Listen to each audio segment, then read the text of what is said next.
Bonjour, bienvenue à Gilles de Presse, édition du 11 septembre 2025. Aujourd'hui, je voulais vous parler euh, de l'assassinat de Charlie Kirk. Euh, Ça m'a inspiré aussi la violence politique dans un sens plus large. Faut comprendre qu'aux États-Unis, la violence politique existe depuis très longtemps. Avant de faire un bilan, dans le fond, de cette violence-là aux États-Unis, je voulais d'abord offrir mes sympathies à la famille de Charlie Kirk. On a beau ne pas être d'accord avec son opinion, euh, mais ça ne justifie pas qu'il ait été assassiné pour ce qu'il a dit. Donc, plutôt que de mentionner que c'est dû au walk ou c'était de gauche, comme le mentionnait le président des États-Unis, Donald Trump. Moi, je n'hésite pas à dire que c'est plutôt le résultat d'un fou qui a tiré sur quelqu'un pour lequel il n'était pas d'accord. Donc, c'est un fou, c'est juste ça. Maintenant, si on doit faire un bilan, dans le fond, de la violence politique aux États-Unis, il faut comprendre qu'elle existe, comme je le disais, depuis très longtemps. La violence politique, on peut remonter là, depuis la création des États-Unis. C'est un phénomène là, qui est récurrent. Ça a évolué avec les tensions sociales, les tensions raciales, économiques et sur le plan des idées au pays. Dès le 18e siècle, on pouvait observer des débuts là, de la violence politique, que ce soit lors de la Révolution américaine, que ce soit la violence contre les loyalistes, donc ceux qui prônaient les idées provenant de l'Angleterre, donc qui étaient loyaux à la couronne britannique. Il y a eu aussi le 19e siècle avec la guerre civile, la guerre donc, de sécession.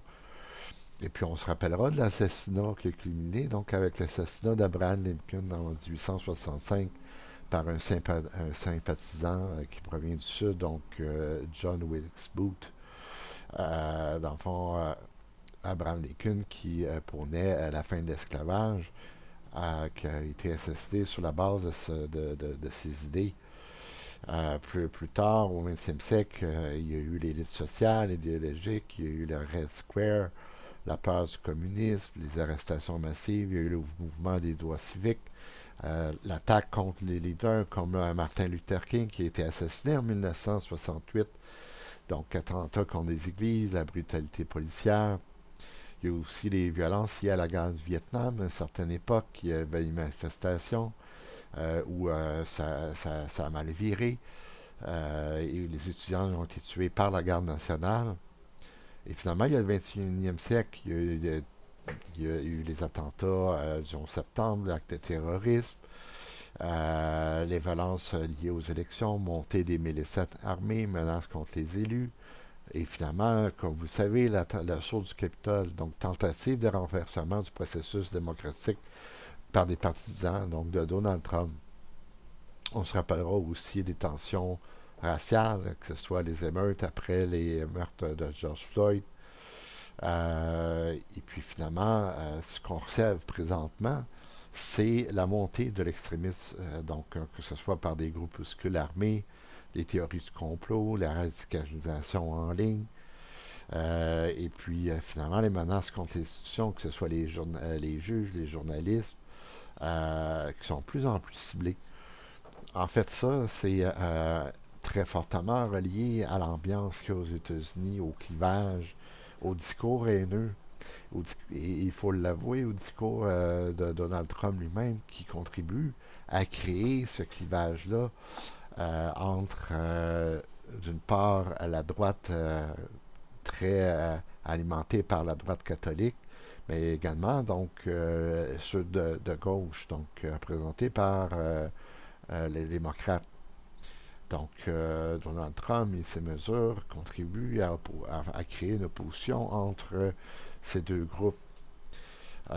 Et donc, malheureusement, Charlie Kirk a été une victime euh, de ces prises de position prise de position controversée, il faut le dire. Et encore une fois, je répète, je ne dis pas que c'est parce qu'il y a eu ces idées que c'est fait assassiner. Faut faire attention. Personne ne mérite d'être assassiné à cause de ces idées. Cela dit, euh, il a contribué par son discours à créer une situation où, encore une fois, aux États-Unis, c'est rendu de plus en plus explosif.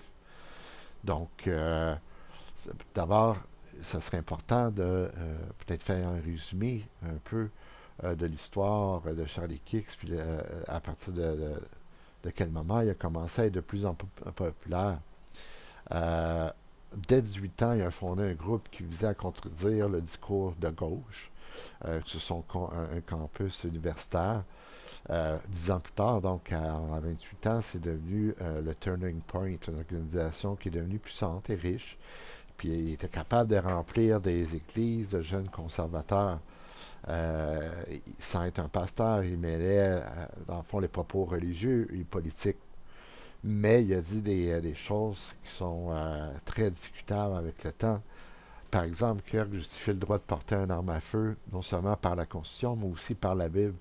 En fait, selon lui, c'est un droit issu de la volonté de Dieu. Donc, il ne s'est pas gêné pour dire, dans le fond, que, par exemple, je cite, malheureusement, quelques morts par arme à feu chaque année surviendront pour que nous puissions avoir le deuxième amendement et protéger nos droits donnés par Dieu. Donc, il a été assassiné hier à cause de ses idées. Et c'est triste qu'une personne soit morte à cause de ça. Cela dit, il est en partie responsable de ce qui lui est arrivé. Et plus largement, on pourra dire que le discours n'a pas aidé non plus. Alors voilà, c'était mon opinion aujourd'hui sur la violence politique. Encore une fois, chagriné de savoir que Charlie Kirk est décédé. Cette violence-là, elle est injustifiable et elle est vraiment pardonnable. D'ailleurs, tout le monde au pays, aux États-Unis comme ailleurs, l'a, l'a condamné, que ce soit les démocrates autant que les républicains. Donc, je vous remercie aujourd'hui. C'était l'édition de Gilles Deprez du 11 septembre 2025. Je vous remercie. Au revoir.